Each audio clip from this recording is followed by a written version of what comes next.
Halo anak-anak, berjumpa kembali dengan Miss Dewi dalam pelajaran tematik. Kali ini kita akan belajar tema 1, subtema 3, bersyukur atas keberagaman, pembelajaran 5 dan 6. Adapun tujuan pembelajaran kita adalah melakukan apresiasi seni gerak tari, menceritakan sikap kerjasama antar individu, membuat ringkasan berdasarkan gagasan pokok dan gagasan pendukung dari teks lisan. Pementasan dan apresiasi karya seni. Nah, pada pembelajaran sebelumnya, anak-anak sudah belajar bagaimana menarikan gerakan tari Bungong Jeumpa. Nah, saat ini anak-anak akan mementaskan dan memberikan apresiasi terhadap karya seni. Tapi sebelumnya kita mau pelajari dulu ya anak-anak, apa itu pementasan? Pementasan adalah sebuah kegiatan menampilkan suatu karya seni yang bertujuan untuk menghibur penonton. Agar pementasan tari berhasil dengan baik, perlu persiapan, perlu latihan ya anak-anak. Persiapan dimulai dari bentuk tari, jumlah penari, penggarapan gerak, dan pendukungnya. Pendukung tari berupa iringan, tata rias, busana, properti, dan panggung. Nah, sedangkan apresiasi karya seni. Apa yaitu apresiasi? Apresiasi karya seni merupakan sebuah cara menghargai eksistensi sebuah karya seni yang ditunjukkan dengan berbagai bentuk. Bisa dengan mendengarkan musik, menonton pertunjukan drama atau teater, memberi penilaian atau penghargaan, dan lain-lainnya. Banyak berbagai bentuk apresiasi yang bisa kita berikan terhadap sebuah karya seni. Hal-hal yang perlu diperhatikan saat pementasan. Nah, sebelum anak-anak tampil dalam pementasan, hal-hal apa saja yang harus kita perhatikan? Yang pertama, gerakan dan teknik menari. Nah, perlu latihan anak-anak ya untuk supaya gerakan kita kompak bersama teman-teman dan teknik menari kita juga benar. Gerakan itu sesuai dengan ketentuan tarian, sikap tubuh, gerakan sesuai dengan irama dan tempo. Yang selanjutnya ada ekspresi. Hal yang kedua yang harus diperhatikan adalah ekspresi. Menunjukkan penjiwaan yang sesuai dengan tarian sehingga pesan dari tarian dapat dipahami penonton. Misalnya, apabila tarian itu lembut, apabila tarian itu sedih, bagaimana ekspresi wajah kita? Kalau tarian itu cepat, tarian itu riang gembira, bagaimana ekspresi wajah kita? Itu harus diperhatikan saat pementasan sebuah karya seni. Nah, anak-anak, nanti bisa dipraktekkan di rumah bagaimana menari, mempraktekkan gerak tari di rumah, ya. Dan selanjutnya, dalam mempraktekkan gerak tari perlu adanya kerja sama dalam keragaman. Karena kita harus hidup rukun dalam menjalani kehidupan di lingkungan sekitar kita. Keragaman di masyarakat yang terdiri atas berbagai suku, agama, dan budaya.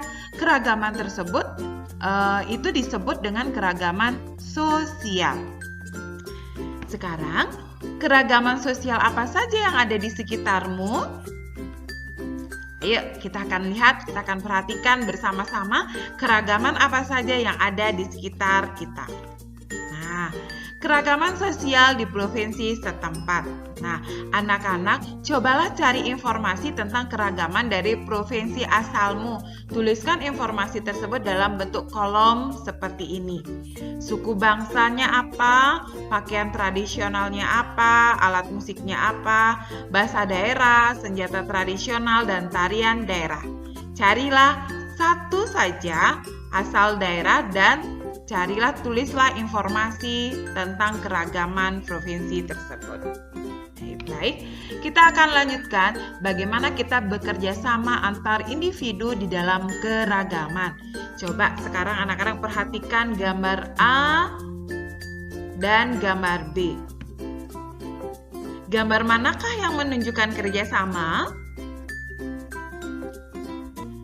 Iya, kita akan pelajari bersama gambar yang mana ya yang menunjukkan gambar yang bekerja sama, A atau B ya. Mari simak penjelasannya. Kerjasama adalah suatu usaha bersama antara orang perorangan atau kelompok untuk mencapai tujuan bersama. Kerjasama merupakan interaksi yang paling penting karena pada hakikatnya manusia tidak dapat hidup sendiri tanpa orang lain. Indonesia kaya akan permainan tradisional ya anak-anak, seperti engklek, gerobak sodor. Nah, saat melakukan permainan tersebut, kita harus bekerja sama supaya dalam permainan itu mencapai kata yang mufakat. Kalian bisa menang dalam permainan. Nah, apa manfaat saat kita melakukan permainan tradisional? Yang pertama, melestarikan budaya bangsa. Berolahraga sambil bermain supaya anak-anak tidak di rumah saja diem saja ya. Beraktivitaslah di halaman rumah. Melatih kesabaran, melatih bekerja sama, bersikap sportif, yaitu lapang dada saat kalah bermain, tidak sombong saat menang atau tidak bermain curang. Ya, demikian penjelasan tentang kerjasama. Nah, dari gambar yang tadi yang sudah Miss Day perlihatkan, gambar A dan gambar B, gambar mana yang menunjukkan kerjasama? Ya, tepat sekali, gambar B. Di sana sekelompok anak sedang bermain bersama. Mereka bekerja sama untuk menangkap temannya. Ya, dalam bekerja sama tentunya kita harus saling menghargai, saling menghormati, tidak membeda-bedakan teman. Baik, anak-anak, kita akan lanjutkan dengan pembelajaran berikutnya. Kita akan belajar bagaimana cara membuat ringkasan dalam paragraf. Nah, apa itu ringkasan anak-anak? Ringkasan adalah penyajian singkat dari sebuah teks dengan tetap memperhatikan urutan isi teks. Ringkasan ditulis berdasarkan peta pikiran yang berisi gagasan pokok dan gagasan pendukung dalam teks lisan. Kita sudah belajar bagaimana cara menentukan atau menulis peta pikiran. Cara menyusun ringkasan sebagai berikut. 1. Baca setiap paragraf dengan saksama. Tentukan kalimat utama yang memuat gagasan pokok. Gagasan pendukung dapat kamu catat berdasarkan informasi penjelas yang kamu baca. Rangkai gagasan pokok dan gagasan pendukung menjadi ringkasan yang padu. Demikian anak-anak cara membuat ringkasan dalam paragraf. Tentunya nanti Miss Day harap kalian bisa mempraktekkan bagaimana cara membuat ringkasan. Nah, ayo kita merangkum apa yang sudah kita pelajari hari ini. Yang pertama, pementasan dan apresiasi karya seni. Apresiasi seni merupakan suatu penilaian terhadap karya seni, mulai dari mengenali, menilai, dan menghargai makna yang terkandung terhadap karya seni tersebut. Yang kedua, kita sudah belajar bagaimana kita bekerja sama di dalam keragaman. Keragaman di masyarakat yang terdiri atas berbagai suku, agama, dan budaya yang disebut dengan keragaman sosial.